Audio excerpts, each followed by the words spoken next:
नमस्कार, आप देख रहे हैं अनकोट मीडिया। मेरा नाम शिवा है। आज हम प्रधानमंत्री मोदी और बीजेपी सरकार से कुछ ऐसे सवाल पूछने वाले हैं जो कि भारत की मेन स्ट्रीम मीडिया पूछने से डर रही है।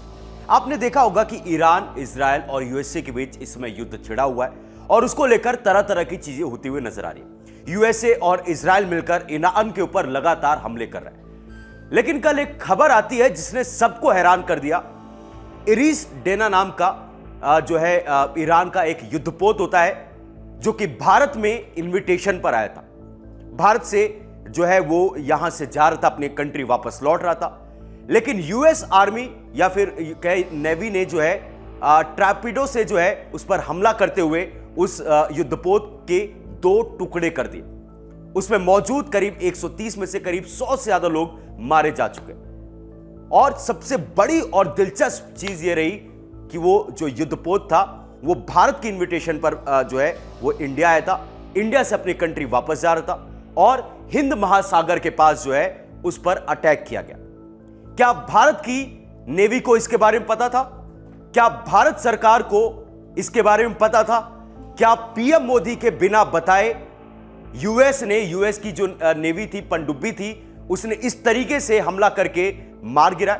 एंड सबसे बड़ा सवाल, श्रीलंका की जो नेवी थी उसने जो है उनकी मदद करने के लिए वो आगे आते हैं, लेकिन भारत की नेवी कहां पर थी? इन सवालों के जवाब में पहले हम यहां पर प्रधानमंत्री मोदी से कुछ गंभीर सवाल जो है वो पूछना चाहते हैं। सबसे पहला सवाल, क्या भारत की जलसीमा के पड़ोस में अमेरिकी पनडुब्बी की गतिविधि की जानकारी भारतीय नौसेना को नहीं थी, जबकि सामान्य नौसैनिक निगरानी रूटीन का हिस्सा है? दूसरा सवाल, जब श्रीलंका की नौसेना बचाव कार्य में लगी थी तो भारतीय नौसेना बचाव और राहत के काम क्यों नहीं दिखी? तीसरा बड़ा सवाल, भारत की ओर से इस पूरे मामले पर किसी भी तरह का आधिकारिक बयान जारी क्यों नहीं किया गया?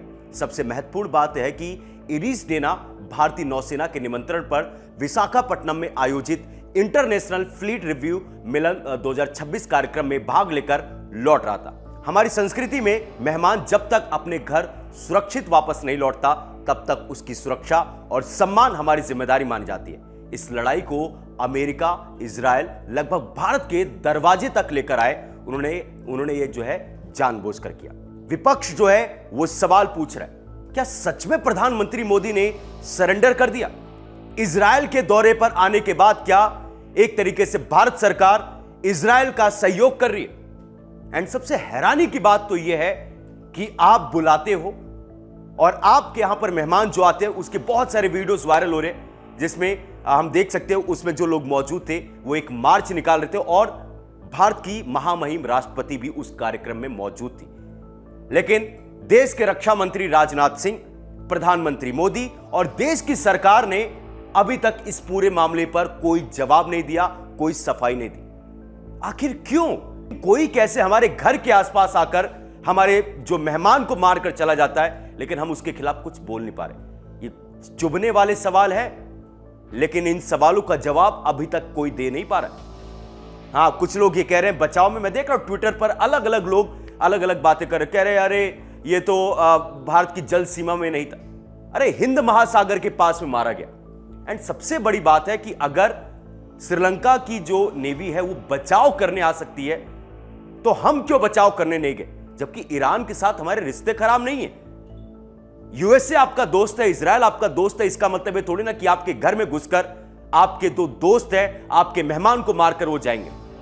वहीं दूसरी तरफ ईरान की तरफ से बड़ा बयान सामने आया। ईरान ने कहा है कि देखो, हमें बिना चेतावनी के इन लोगों ने मारा है, हमारे जहाज को जो है समुद्र में डुबाया है और इसकी जो भरपाई है वो यूएसए को करनी पड़ेगी। यूएसए को इसकी भरपाई करनी पड़ेगी और बहुत ज्यादा नुकसान यूएसए को होगा।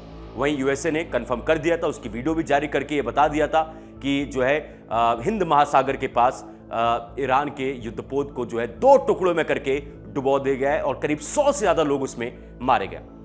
यहां पर बहुत सम्मान के साथ भारत सरकार, विदेश मंत्री, रक्षा मंत्री, प्रधानमंत्री मोदी से बस एक सवाल है, इस पर आपकी क्या राय है? क्या यूएसए ने जो इंटरनेशनल लॉ है उसका उल्लंघन किया? क्या आपको इसके बारे में पता था? अगर आपको नहीं पता था तो ऐसे आज भारत की सीमा में आकर इस तरीके की चीजें क्यों हो रही और आपके बुलावे मेहमान को इस तरीके से मारा क्यों गया? इन सवालों का जवाब अगर आप देते हैं तो बहुत अच्छा लगेगा, क्योंकि कहीं ना कहीं भारत की विदेश नीति कमजोर होती हुई नजर आ रही है। इस पूरे मामले पर आप लोग क्या सोचते हो? क्योंकि आपकी राय बहुत ज्यादा इंपॉर्टेंट है। आपको क्या लगता है, यूएसए और इजरायल ने प्रधानमंत्री मोदी का फायदा उठाकर जो है ईरान के साथ गद्दारी करी? क्या भारत ने ईरान के पीठ में छुरा भोंका है? जो भी आपकी सोच है कमेंट सेक्शन में जरूर बताएगा।